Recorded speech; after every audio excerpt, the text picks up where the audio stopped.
Welcome back to Wake Up with Hope, friends. Thank you for making us a part of your weekend. It's now time for our devotional thought from Pastor Mark Finley.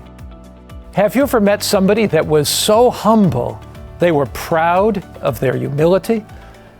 I read a story once about an old preacher. And he talked about this young man. And this young man thought he was the greatest preacher ever, you know. And the young man goes up into the pulpit very proud, very arrogant. He begins to preach, but something happens. He loses his place in his notes, can't find where he is. He stumbles through the sermon, stutters. He's embarrassed. He walks down with his head down.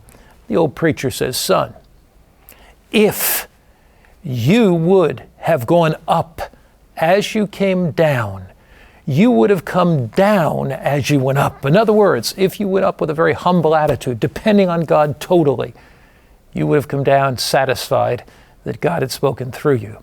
The book of Proverbs tells us the story of the importance of humility in our lives. So we need to look at what is humility and why is humility such an important grace. Proverbs chapter 18, verse 12, "Before the destruction, the heart of a man is haughty, but before honor is humility." Why is pride so destructive, and what is humility? Pride indicates a lack of trust in God. It's exalting self above God. Pride trusts in the fallen human nature. It trusts in its own abilities. Do you remember the story told in Scripture of Lucifer and his pride? That story is found in Isaiah chapter 14, verse 12 to 14. And Scripture says, "How art thou fallen from heaven, O Lucifer, the son of the morning? How are you cut down to the ground, you who weaken the nations? For you have said in your heart, I will ascend into heaven." Now notice, Lucifer has eye problems. He needs a divine optometrist. "I will ascend into heaven." 5 times I is used. Wasn't he already in heaven? Yes, he wanted a higher place. "I will exalt my throne above the stars of God." Didn't he have a throne? Yes, but he wasn't content. He wanted a higher position. "I will also sit on the mount of the congregation in the farthest sides of the north." What does it mean that Lucifer would sit in the mount of the congregation on the farthest sides of the north? Mount Sinai was to the north. That's where the law of God was administered. So Lucifer did not want to obey. He wanted to be the one who gave the law. It says, "I'll ascend above the heights of the clouds. I will be like the Most High." So Lucifer wanted God's power, but not his character. Pride is so destructive because it substitutes human reasoning for God's divine truth. It substitutes the abilities of the creature far above the power of God, the Creator.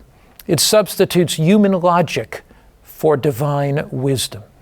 Humility is simple dependence on God.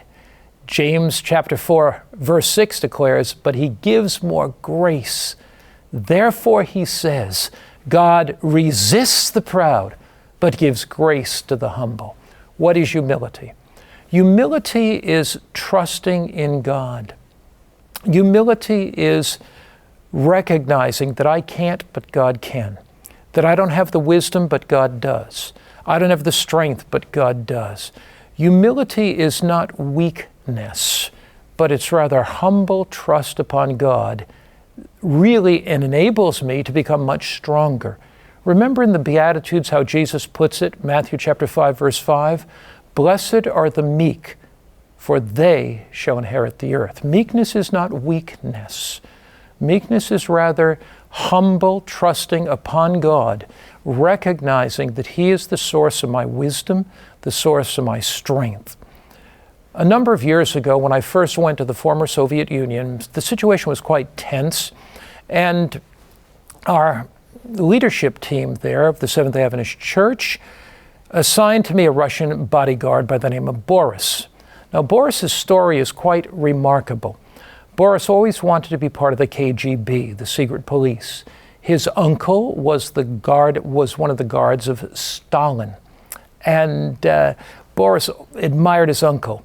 And so he went to KGB school, Boris did, and he learned psychological warfare. He learned how to detonate bombs and explosives. He learned judo. He learned the art of using weapons. He studied geography, culture, history, language. Boris just a brilliant person. And one day he was in a guard tower of the KGB. And as Boris was in this guard tower, it had rained and it was quite slippery. Stepped on a ladder, flipped, went down the staircase and broke his back. He was taken to a special KGB hospital. While in that hospital, he was lying on the bed and he was watching television, and he saw some of his KGB unit classmates that had graduated with him, now that were operatives, and he knew them, and he saw them in crowds, inciting riots here and there, in republics in the Soviet Union that the Soviets wanted to dominate. And so he watched all that, and he said, that's not the lifestyle I want. And he began to think, where can I find peace and meaning? And he remembered on one occasion that he had heard a story about Jesus on a mountain giving a sermon. And he remembered some of the words of that sermon, and he called it the Mountain Sermon. Words like, blessed are the peacemakers, blessed are those that hunger and thirst after righteousness, blessed are the meek. And very humbly, very submissively, this KGB agent said, Jesus, I need you. Give me direction. He sent a letter to what he thought was the Orthodox priest, asking, have you ever heard of the Mountain Sermon? He didn't know the Sermon on the Mount. Have you ever heard of the Mountain Sermon? And I'd like to know more about it, and I'd like to know more about this man called Jesus. The letter ended up, because churches had their mailboxes similar so they could be controlled, not far from one another, in an Adventist pastor's mailbox. And the Adventist pastor read it. He visited Boris there at the KGB hospital, and he shared with him the principles of the Bible. He shared with him the story of Daniel and how Daniel's humility, Daniel purposed in his heart to serve God, and how Daniel in a foreign culture was dependent upon God. He shared with Boris the prophecies of the book of Daniel, the second chapter, Babylon, Medo-Persia, Greece, and Rome, and the breakup of the Roman Empire, and the coming of Christ. Boris was so incredibly impressed with that he gave his heart to Jesus, became my bodyguard. When I left Russia during those days, I gave Boris all my graphics, all my slides I was using for sermons. And his story is an amazing one because he becomes a Seventh Adventist pastor. And as a pastor, he becomes an evangelist and a leader in our church in Russia, in various conferences or geographical units of our churches. God blesses the humble. Boris had the humility to seek God and not depend on his own sufficiency or his own brilliance. Wherever you are just now, God invites you to seek Him in His Word, to humbly come to Him and to let Him impress your heart, touch your mind, and change your life.